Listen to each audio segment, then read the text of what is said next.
Welcome back. You may be using another sales platform in order to give your customers access to your school account. One scenario may be that you may be selling a product using Thrivecart. And what you want to do with that purchase is you want to give your customers access to your school account. You will start the process inside of your Thrivecart account, which should already be connected to your Zapier account along with your school account. You're going to click the Create button and create a Zap.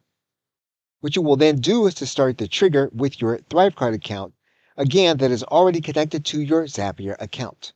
Once our product sale is connected inside of Zapier, we're then going to connect an action to our school account. What we're basically saying is that when there's a specific purchase of a product inside of Thrivecart, we're going to invite a member to the group.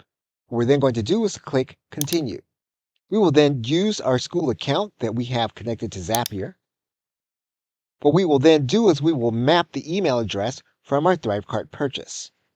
We will then choose the course from within our school account that we want the individuals to be given access to. Once we do that, we can then click Continue. And basically what we can then do is we can test a step.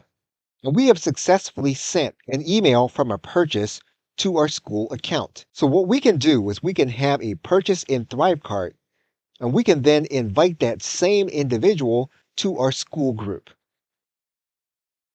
Okay, so with that, thanks, and I will see you in another video.